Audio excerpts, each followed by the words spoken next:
yaitu steril, membela citra buruk. Gambar yang buruk itu adalah salinan bergerak. Kualitasnya jelek, resolusinya di bawah standar. Saat dipercepat, kualitasnya memburuk.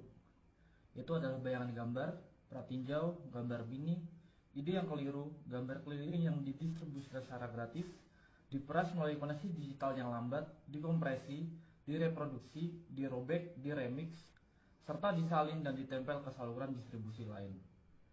Citra berkualitas rendah adalah kain lusuh atau sobekan sebuah AVI atau JPEG.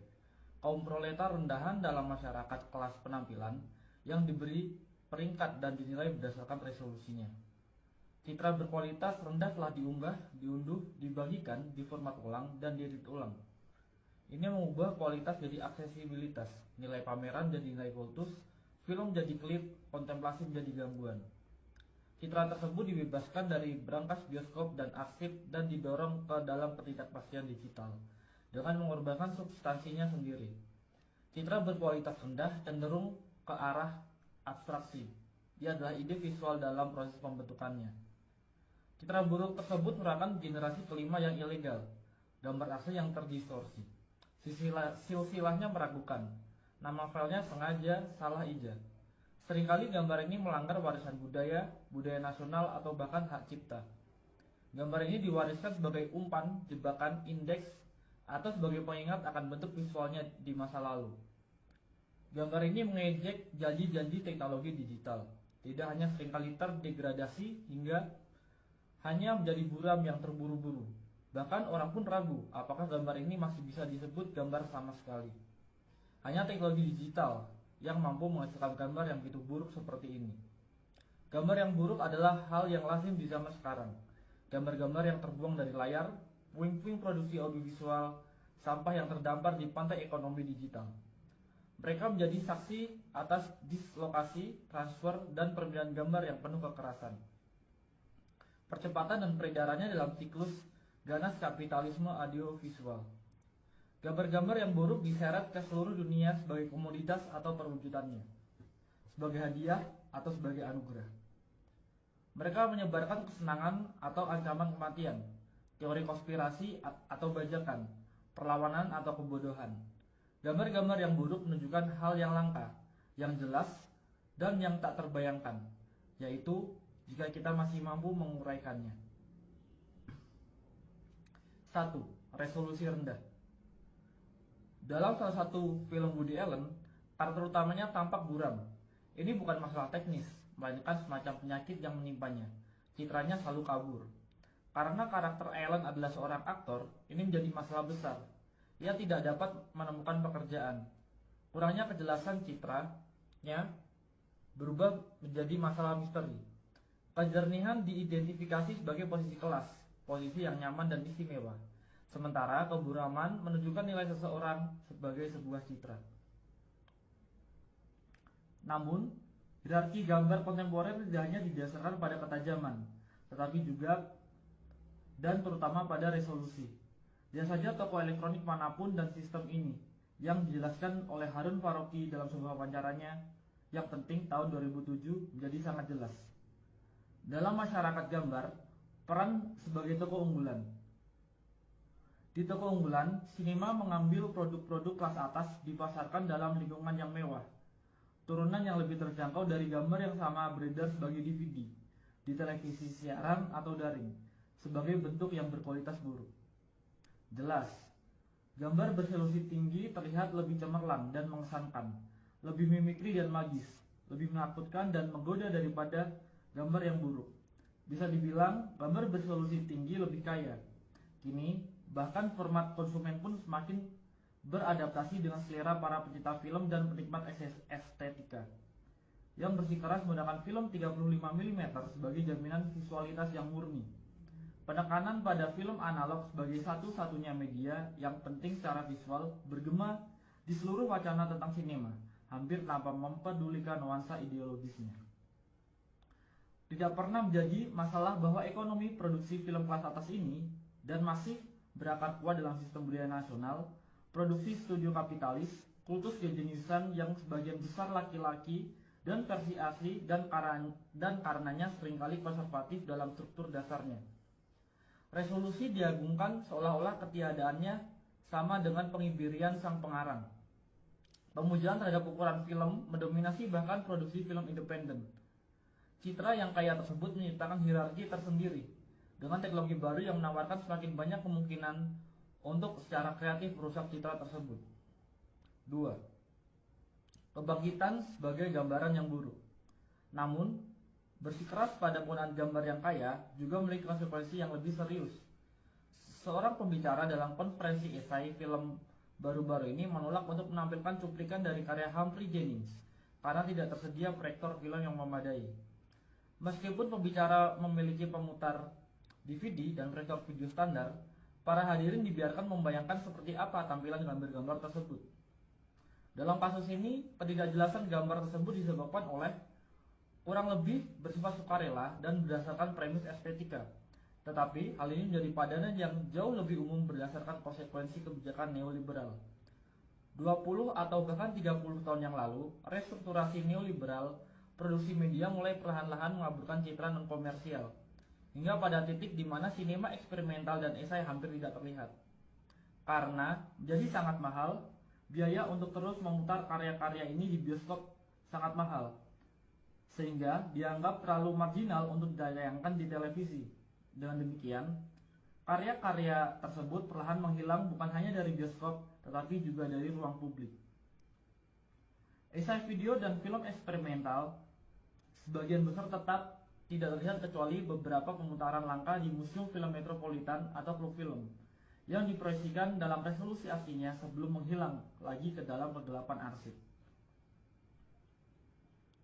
Perkembangan ini tentu saja terkait dengan radikalisasi neoliberal dari konsep budaya sebagai komoditas, komersialisasi sinema, penyebarannya ke bioskop multiplex, dan marginalisasi pembuat film independen.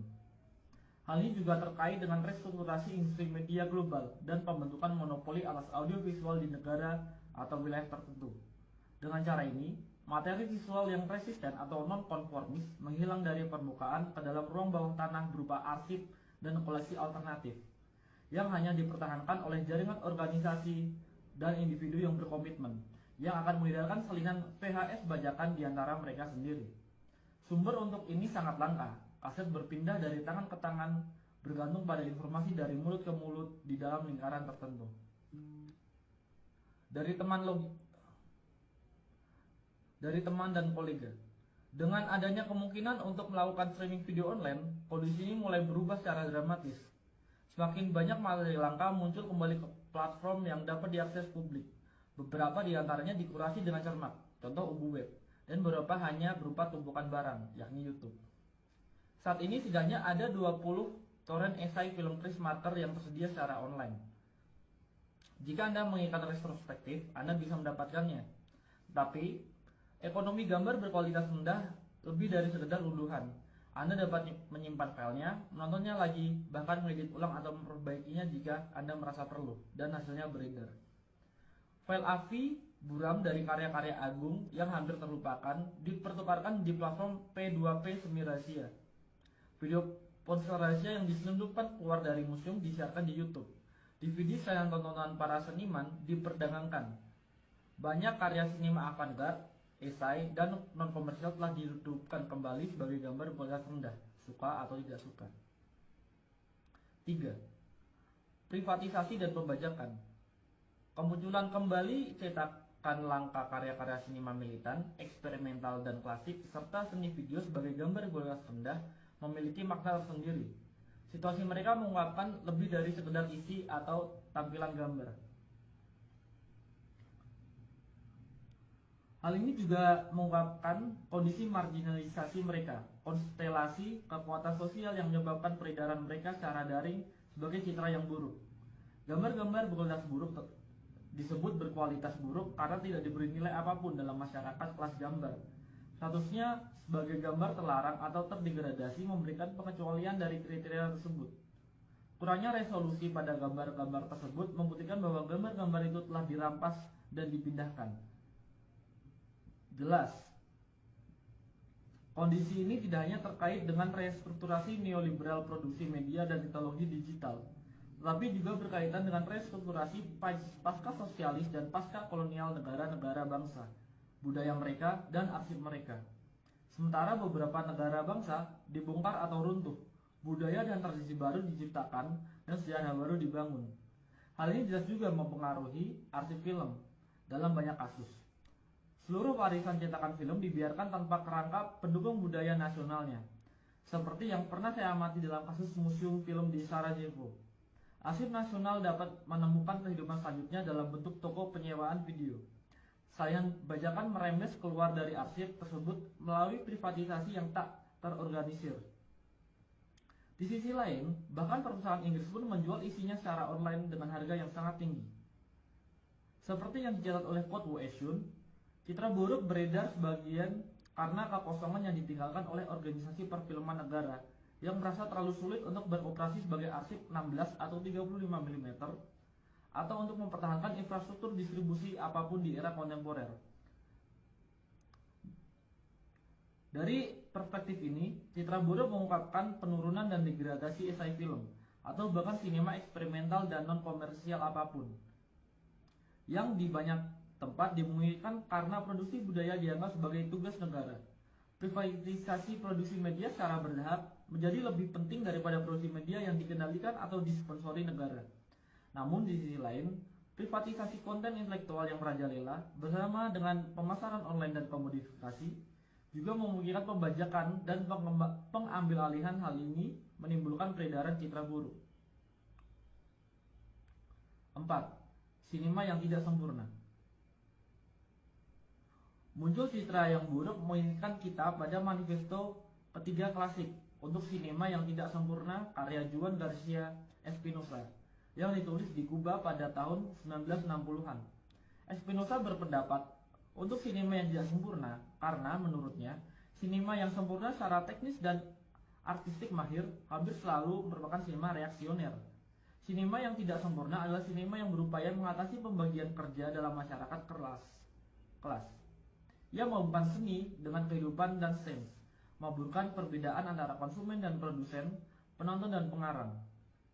Ia bersikeras pada identitasnya sendiri. Ketidaksempurnaan populer tapi bukan konsumerisme dilakukan tanpa menjadi birokratis. Dalam manifestonya, Espinosa juga merefleksikan janji-janji media baru. Ia dengan jelas memprediksi bahwa perkembangan teknologi video akan membahayakan posisi elitis para pembuat film tradisional dan memungkinkan semacam produksi film massal, seni rakyat.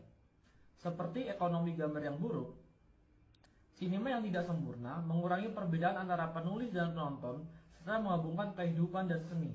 Yang terpenting, visualitasnya sangat terkompromikan, buram, amatir, dan penuh artefak. Dalam beberapa hal, ekonomi citra yang buruk, hal ini sesuai dengan deskripsi sinema yang tidak sempurna.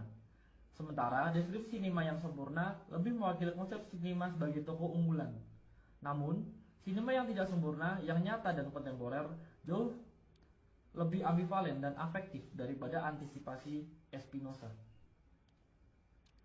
Di satu sisi, ekonomi gambar berkelas rendah dengan kemungkinan distribusi global yang langsung dan etika remix dan apropriasi memungkinkan partisipasi kelompok produsen yang jauh lebih besar daripada sebelumnya. Namun, ini tidak berarti bahwa peluang-peluang ini hanya digunakan untuk tujuan progresif. Ujar kebencian, spam, dan sampah lainnya juga menyebar melalui koneksi digital. Komunikasi digital juga telah menjadi salah satu pasar yang paling diperebutkan. Sebuah zona yang telah lama mengalami akumulasi modern baru yang berkelanjutan dan upaya privatisasi besar-besaran, dan sampai batas tertentu berhasil. Jaringan tempat beredarnya gambar-gambar buruk tersebut jadi platform bagi kepentingan bersama yang baru dan rapuh, sekaligus medan pertempuran bagi agenda komersil dan nasional.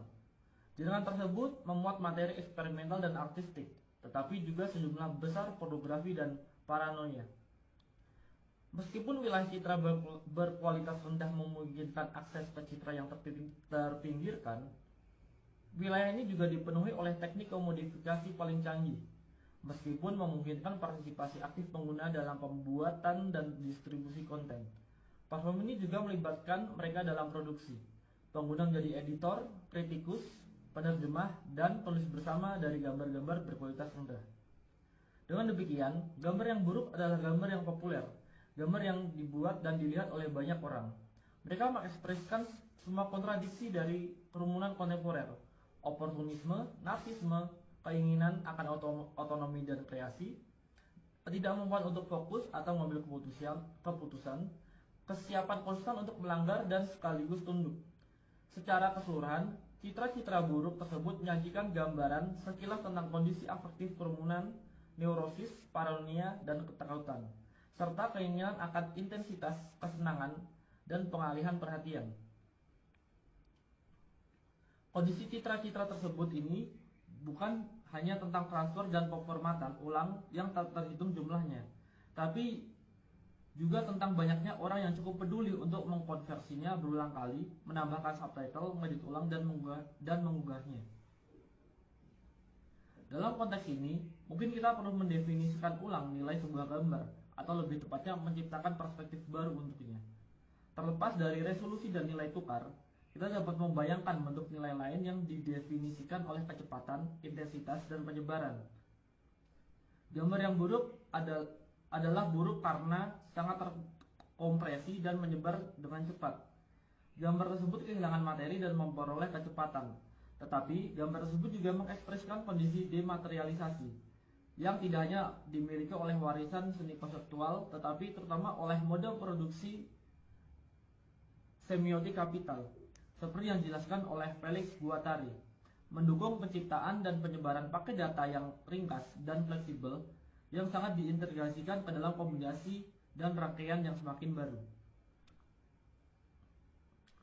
Penyederhanaan konten visual ini, konsep yang sedang terbentuk dari gambar, menempatkan dalam suatu perubahan informasi umum dalam ekonomi pengetahuan yang merubah gambar dan keterangannya keluar dari konteks ke dalam pusaran deteritorialisasi kapitalis permanen. Sejarah seni konseptual menggambarkan hal ini dematerialisasi objek seni pertama-tama sebagai gerakan perlawanan terhadap nilai fetisisme visibilitas. Namun kemudian, objek seni yang telah didematerialisasi ternyata sangat cocok dengan semiotisasi kapital. Dan dengan demikian, dengan arti tertentu, pergeseran konseptual citra buruk. Dalam kapitalisme, citra buruk juga mengalami ketegangan serupa. Di satu sisi, ia beroperasi melawan nilai fetisisme resolusi tinggi. Di sisi lain, justru nilai mengapa ia akhirnya terintegrasi sempurna ke dalam kapitalisme informasi yang berkembang pesat, pada rentang perhatian yang terkompresi, pada kesan daripada impresi, pada estetitas daripada kontemplasi, pada pratinjau daripada pemutaran. 5. Kawan, bagaimana ikatan visual Anda hari ini? Namun, secara bersamaan, terjadi pembalikan paradoks. Peredaran gambar-gambar berkualitas rendah menciptakan sebuah sirkuit yang memenuhi ambisi awal sinema militan dan beberapa esai dan eksperimental untuk menciptakan ekonomi gambar alternatif, sebuah sinema yang tidak sempurna yang ada di dalam maupun di luar dan di bawah arus media komersial. Di era berbagi file, bahkan konten yang terpinggirkan pun beredar kembali dan menghubungkan kembali audiens yang tersebar di seluruh dunia.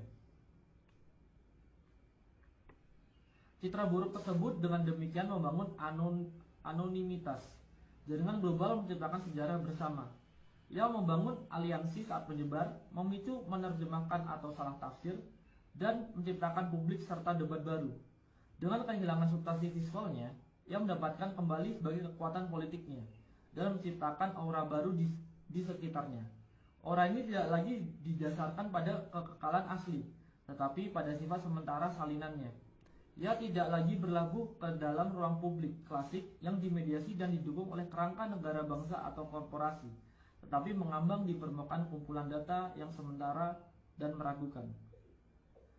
Dengan terlepas dari kasanah perfilman konvensional, karya ini terdorong ke layar-layar baru dan sementara yang dirangkai oleh keinginan para penonton yang tersebar.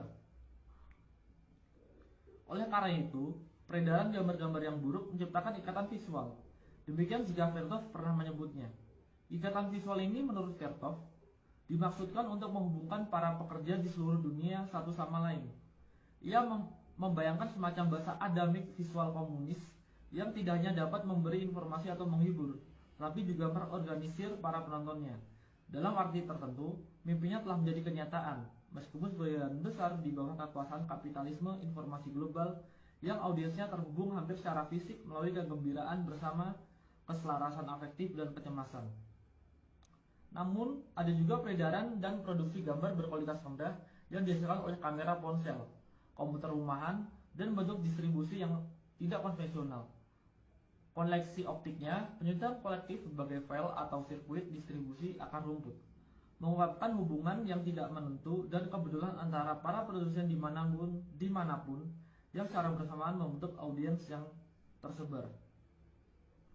Peredaran gambar-gambar berkualitas buruk memicu baik jalur perakitan media kapitalis maupun ekonomi audiovisual alternatif.